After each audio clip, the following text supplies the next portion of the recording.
Record. তারপরে 2018 English channel থেকে যাত্রা শুরু চ্যানেল সুইমিংয়ে, 2019 ক্যাটলিনা চ্যানেল, 2022 নর্থ চ্যানেল, 23 আবার ইংলিশ চ্যানেল পারাপার করি টুবে।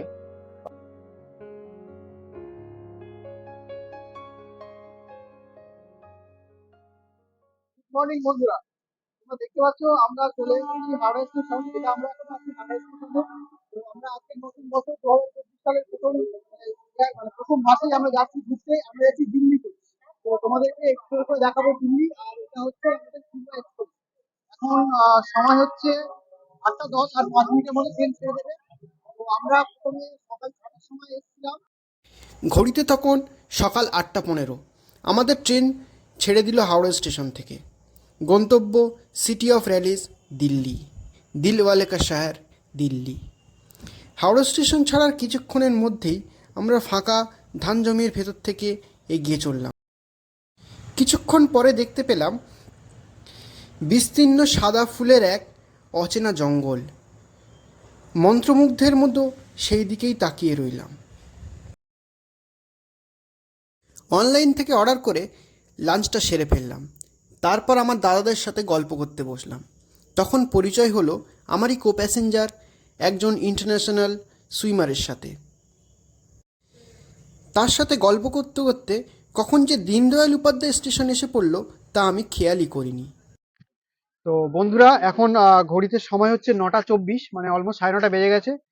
তো আমরা এখন আছি এলাহাবাদ স্টেশনে। তো দাদার সাথে, একটা দাদা আছে, মানে হিডেন ট্যালেন্ট আমাদের ইন্ডিয়ার বলতে গেলে। মানে দাদাটা সুইমিং করেন। দাদা প্রচুর চ্যানেল ক্রস করেছেন, প্রচুর মানে অ্যাওয়ার্ড পেয়েছেন, মানে অ্যাওয়ার্ড এতে গেছিলেন উনি। তো দাদার সঙ্গে আমরা কথা বলবো, দাদাকে জিজ্ঞেস করবো তো ওনার মানে কত সালে কোন কি চ্যানেল ক্রস করেছেন, কিভাবে জার্নি শুরু হলো, দাদার বাড়ি কোথায়, দাদার নাম কি, সবকিছু জিজ্ঞেস করবো। নমস্কার, আমি রিমো সাহা। আমি হাওড়া শালকিয়ায় থাকি। আজকে সকাল 8টায় জার্নি শুরু হয়েছে পূর্বায় এবং এখন রাত 9টায় প্রয়াগরাজ এলাহাবাদের সামনে। তো সারাদিন মানে কথাবার্তার মধ্যে অনেক কিছু কথাবার্তা হয়েছে আমার লাইফ হিস্ট্রি নিয়ে, এবং যিনি ব্লগ করছেন তার সাথে অনেক কথাবার্তা হয়েছে তার ব্লগিং নিয়ে। তো আমার ব্যাপারে কিছুটা আমি বলছি। ব্যাপারটা হচ্ছে যে আমি ছোটবেলায় আমার একটা সমস্যা ছিল, যেটা হচ্ছে আমার ডান পায়ে পোস্ট পোলিও ছিল, এবং সেখান থেকেই আমার একটা টার্নিং পয়েন্ট হয়েছে যে আমি সাঁতারে মুভ করেছি। কারণ আমার যখন পোলিওটা ছিল, সেই পোলিও এফেক্টেড ছিলাম যখন, তখন ডাক্তার বলেছিল যে আমাকে সুইমিং এবং সাইক্লিং এই দুটোর মধ্যে থাকতে। তো মোটামুটি আমার প্যারেন্টস আমাকে সবকিছুই দেন। সাইক্লিংও করতে মানে করেছি, এবং সুইমিংও করেছি। সুইমিং থেকে আমার টার্নিং পয়েন্ট হচ্ছে 2010 দিল্লি কমনওয়েলথ গেমস, দেন এশিয়ান গেমস, তারপরে লন্ডন প্যারা অলিম্পিক থেকে শুরু করে প্রায় ব্রিটিশ চ্যাম্পিয়নশিপ এবং ওয়ার্ল্ড গেমসে মেডেল। এখনো অবধি জাতীয় স্তরে টোটাল 51টা গোল্ড, 38টা সিলভার, 19টা ব্রোঞ্জ, সাথে 5টা জাতীয় রেকর্ড। তারপরে 2018 ইংলিশ চ্যানেল থেকে যাত্রা শুরু চ্যানেল সুইমিংয়ে, 2019 ক্যাটলিনা চ্যানেল, 2022 নর্থ চ্যানেল, 23 আবার ইংলিশ চ্যানেল পারাপার করি টুবে, এবং 24 যাবো কেপটাউন 2 মাস পরে। তারই সূত্রে দিল্লি যাওয়া, কারণ ব্যাপারটা হচ্ছে যে আমার ভিসার, সাউথ আফ্রিকা ভিসার কিছু পেপারস আমাদের সাবমিট করতে হবে, এবং আমার কিছু কো স্পন্সর আছে, সেখানেও তাদের সাথে দেখা করতে হবে কিছু কন্ট্রাক্টের জন্য। এবং পুরো জার্নিতে আমার সাথে অনেক ছোট ছোট ভাইরা আছে, যে আমার সাথে সারা দিন কিভাবে টাইম কেটেছে আমি সত্যি বুঝতে পারিনি। কারণ আমি যখন একা ট্রাভেল করি আমি সময় কাটে না। আর এখন সকাল 8টা থেকে রাত 9টা বেজে গেছে। কালকে সকালে জার্নি শেষ, এবং আমিও চাইবো যে আমার একটা ইউটিউব চ্যানেল আছে, সেখানে আমার সুইমিং রিলেটেড সমস্ত কিছু আছে চ্যানেল সম্বন্ধে, এবং আমি সুইমিং এ এখন ডিপ্লোমা শুরু করেছি কোচিং এর ব্যাপারে। তো সেখানেও আমি কিছু কিছু আমার ফটো এবং ভিডিওস আমি আপলোড করবো অ্যাবাউট সুইমিং স্পোর্টস সায়েন্স সম্বন্ধে। আর আমি চাইবো যিনি আমার ব্লগ করছে তারও চ্যানেল যাতে আরো গ্রো করে এবং সে যাতে এগিয়ে থাকে।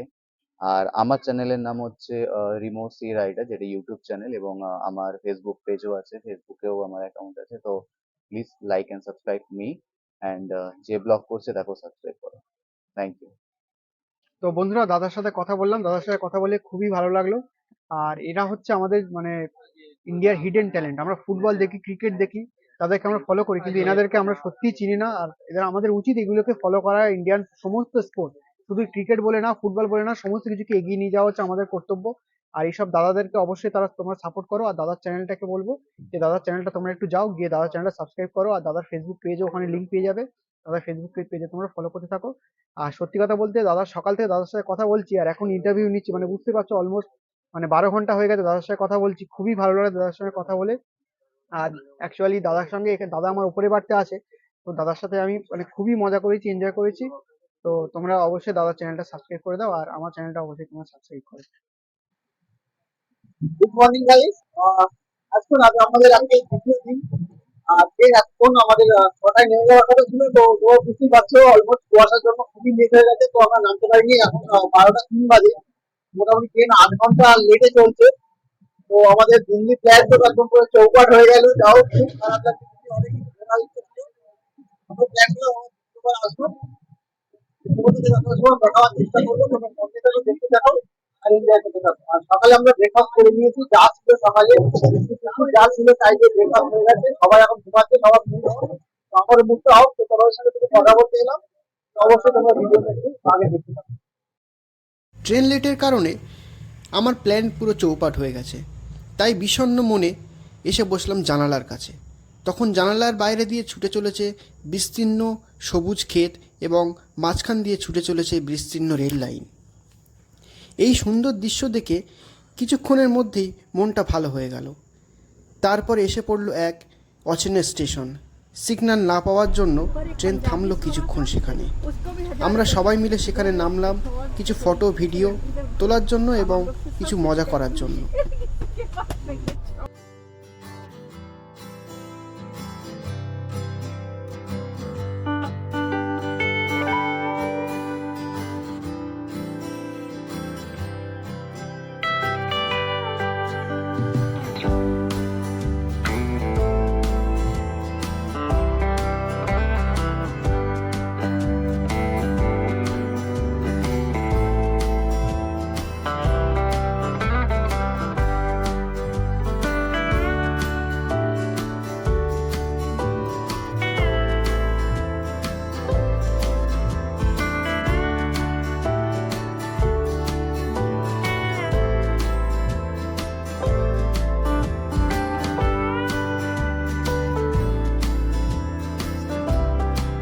তখন বিকেল প্রায় 4টে বাজে। আমাদের ট্রেন 12303 পূর্বা এক্সপ্রেস প্রায় 9.5 ঘন্টা লেটে এসে পৌঁছলো নিউ দিল্লি স্টেশনে।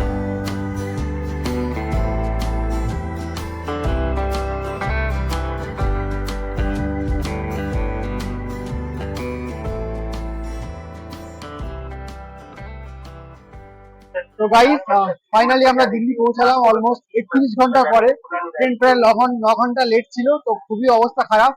আর দেখতে পাচ্ছ দিল্লির স্টেশনের বাইরে এখন এরকম অবস্থা, এই অটোর লাইন। আর আমরা এই কজন আবার এসে হাজির হয়েছে দিল্লিতে।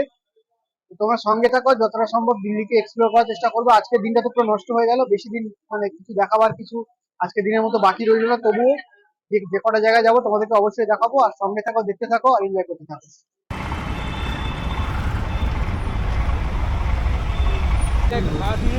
স্টেশন থেকে বেরিয়ে আমরা একটা টোটো নিলাম।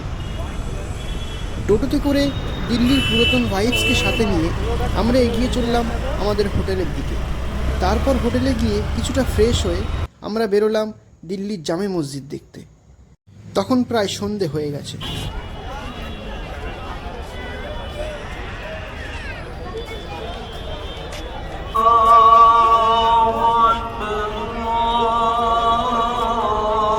জামে মসজিদ দিল্লির একটি আইকনিক স্থাপত্যের মধ্যে একটি, যেটি তৈরি করেছিলেন সম্রাট শাহজাহান 1650 সাল।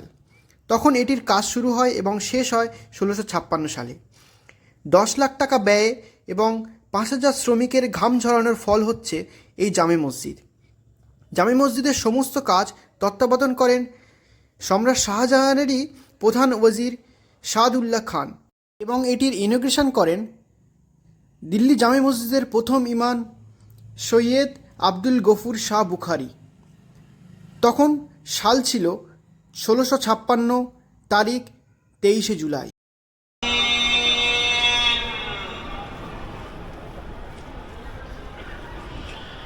وننزل من القرآن ما هو شفاء ورحمة للمؤمنين ولا يزيد الظالمين إلا خسارا وإذا أنعمنا على الإنسان أعرض ونأى بجانبه.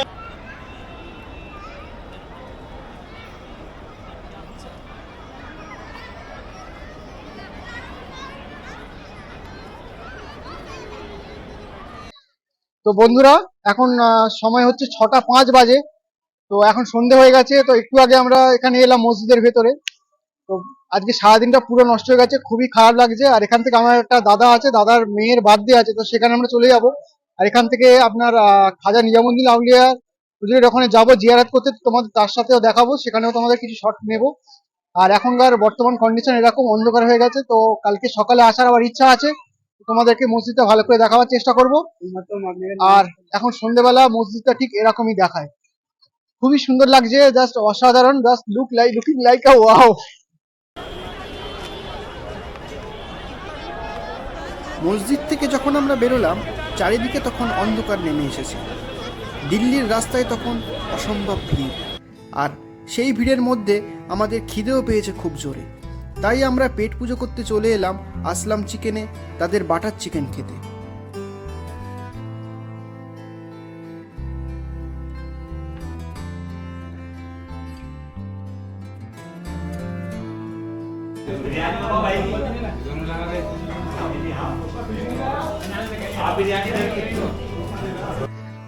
তো বন্ধুরা আমরা তোমরা দেখলে না আর একটু একটু দাঁড়িয়ে যান, ভাইজানের খাওয়ার জন্য টস হয়েছে না, মানে খুবই খিদে পেয়েছে আমাদের। আমরা এসেছি আসলাম চিকেনে। তো দিল্লির সবচেয়ে বিখ্যাত বাটার চিকেন এখানে পাওয়া যায়। তোমরা দেখতে পাচ্ছ এখানে হচ্ছে এই বাটার চিকেন। আর সারাদিন কিছু খাওয়া নেই, তো একটু আমরা একটু ধৈর্য ধরে বসে আছি, তোমাদেরকে আগে জানাই, তারপর তো খাবো। তো এদিকে ভাইজান বসে আছে, ভাইজানের টস হয়েছে না, তো তাড়াতাড়ি আমরা খাই, খেয়ে তোমাদের রিভিউ জানাচ্ছি কেমন হবে।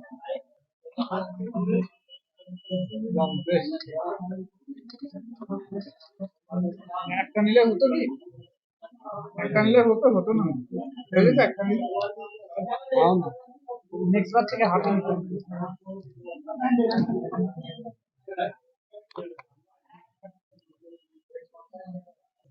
তো বন্ধুরা বাটার চিকেনটা জাস্ট অসাধারণ, যেরকম শুনেছিলাম তার থেকেও বেশি।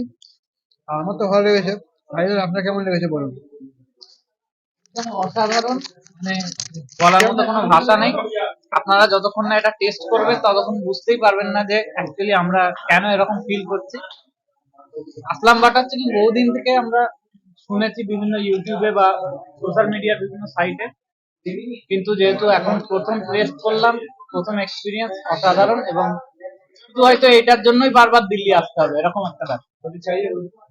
তোমরা শুনলে বন্ধুরা কেমন লাগলো, জাস্ট অসাধারণ লেগেছে বাটার চিকেনটা। কথা বলার না, সত্যি বলার কিছু নেই। আগে খেয়ে নেবো, নিয়ে তারপর তোমার সাথে কথা হচ্ছে।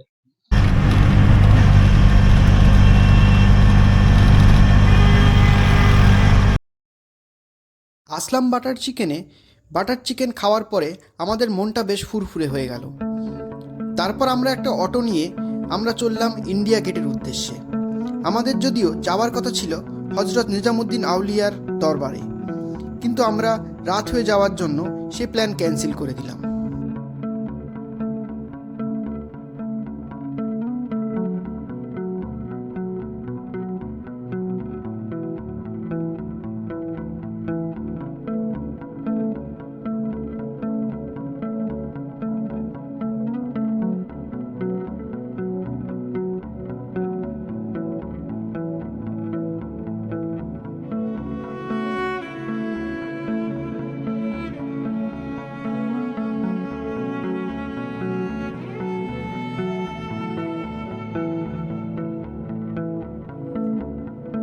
ইন্ডিয়া গেট, যেটাকে আমরা দিল্লির রাজপথ হিসাবেও চিনি। এখানে হয় আমাদের স্বাধীনতা দিবস এবং প্রজাতন্ত্র দিবসের প্যারেড। প্রথম বিশ্বযুদ্ধে শহীদ হওয়া ভারতীয় সৈন্যদের স্মরণার্থে 1921 সালে তৈরি হয় এই ইন্ডিয়া গেট। এই ইন্ডিয়া গেটের গায়ে লেখা আছে ৭৪,১৮৭ জন ভারতীয় সৈনিকের নাম। পুরনো রোমের স্থাপত্যের আদলে তৈরি এই ইন্ডিয়া গেট যিনি ডিজাইন করেছিলেন তার নাম হচ্ছে এডউইন লুটেন্স।